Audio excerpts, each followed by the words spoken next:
Bonjour Manon Aubry. Bonjour. Le ministre de l'Éducation, Jean-Michel Blanquer, annonce qu'un plan de formation à la laïcité pour les enseignants va être mis en place à la rentrée. Est-ce que ça vous paraît un angle d'attaque pertinent pour lutter contre les atteintes à la laïcité ?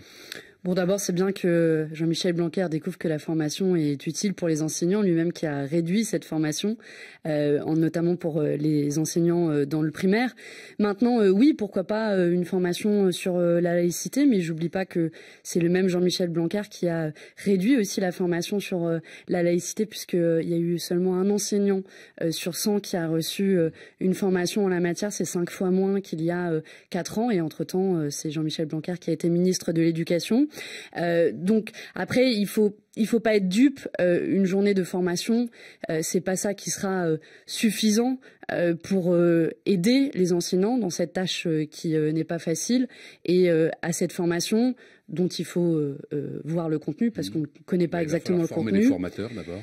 Voilà, et donc qu'ils nous en disent un peu plus sur le contenu, parce que parfois la laïcité peut être dévoyée par le gouvernement, donc je suis vigilante, mais il faudra surtout donner des moyens aux enseignants pour les accompagner au quotidien et entendre ce qu'ils demandent, et en particulier ce que les syndicats demandent. Dire qu'une victoire du Rassemblement national aux élections régionales porterait la marque de Satan, comme l'a dit le ministre de l'Intérieur Gérald Darmanin, représente-t-il d'une certaine manière une atteinte à la laïcité ? Je sais pas, honnêtement, j'ai pas envie de commenter ces déclarations du gouvernement, et par ailleurs sur le fond, c'est le gouvernement, et en particulier Castaner est assez bien placé en la matière, qui... Castaner ? Oui, Castaner et d'autres qui ont été des marchepieds au Rassemblement national ces dernières années en copiant une partie de ce que raconte le Rassemblement national, et je pense qu'ils porteront une lourde responsabilité si le Rassemblement national continue à grimper dans les prochaines années, parce que en réalité, entre l'original et la copie, on préfère souvent l'original. Jean-Luc Mélenchon a du mal à se défaire de l'étiquette de complotiste que certains de ses adversaires politiques lui ont collé depuis ses déclarations sur les événements qui surviennent juste avant les élections, avec des références notamment aux attentats. Est-ce qu'il y a des interrogations à la France insoumise ? Est-ce que tout le monde se sent parfaitement solidaire de ses propos ? Oui, honnêtement, je vais un peu vous raconter la manière dont moi j'ai vécu cette polémique de l'intérieur. J'ai pas fait la précédente campagne présidentielle en 2017, et on m'avait un peu prévenu, tu vas voir les campagnes présidentielles, c'est violent, les propos sont instrumentalisés, et là j'avoue pile dans le mille. Et je trouve ça assez frustrant et malhonnête de voir à quel point de tels propos peuvent être instrumentalisés pour porter de l'anathème sur un candidat et éviter des vrais débats de fond qui sont ceux qu'on essaie de porter dans le débat public. Et je trouve ça profondément injuste, parce que ce qu'il a voulu dire était assez clair et assez simple, de dire que oui, des drames peuvent survenir et peuvent être instrumentalisés par l'extrême droite. Ça s'est passé dans le passé, et j'espère que ça ne se reproduira plus à l'avenir, mais le fait est que c'est un des risques que l'on a. C'est peut-être la formule qu'il a employée, tout ça est écrit d'avance, qui pose problème. Mais vous voyez très bien, honnêtement, ce qu'il a voulu dire. On pourrait polémiquer pendant des heures en décortiquant chacun de ses mots. Il a eu l'occasion de revenir par ailleurs sur ce qu'il voulait dire. C'est très simple, il a voulu dire des choses.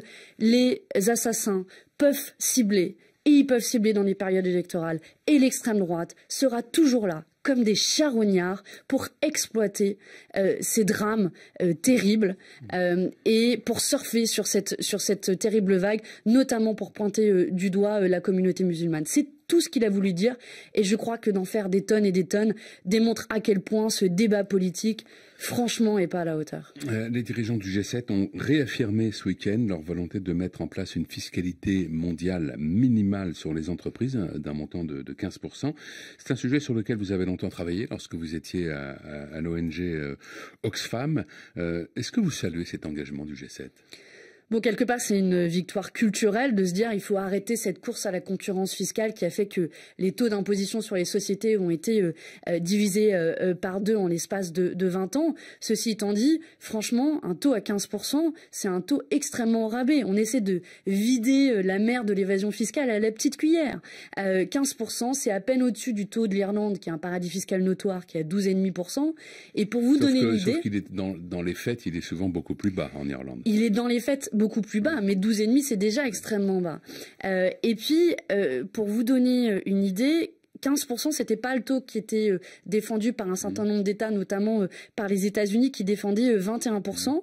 Et avec un taux à 21%, on aurait récolté 4 fois plus. À 15%, c'est 4 milliards d'euros, c'est très peu pour la France. À 21%, on récolterait 4 fois plus, 16 milliards d'euros.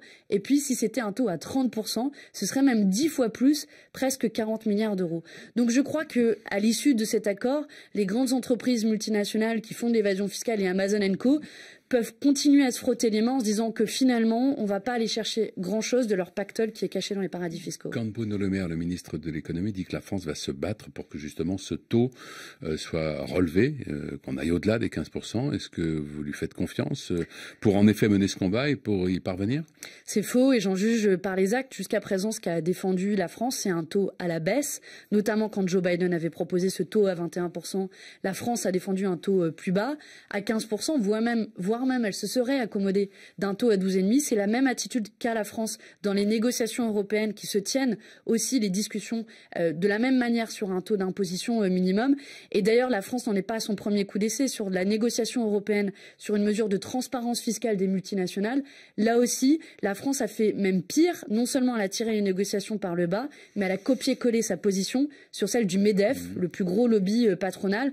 On voit au final que la France est un beau relais des intérêts des multinationales qui pratiquent l'évasion fiscale. De nombreux spécialistes de ces questions disent qu'au fond, cette taxe de 15%, enfin cet impôt, ne verra jamais le jour parce que c'est trop compliqué. Il faut passer du G7 au G20, puis du G20 à l'OCDE, puis de l'OCDE, donc obtenir un accord auprès de 140 pays, et que donc ça ne se fera pas. Mais que rien n'empêcherait le G7, unilatéralement en quelque sorte, de dire nous le faisons. Est-ce que ce scénario-là vous paraît le plus vraisemblable?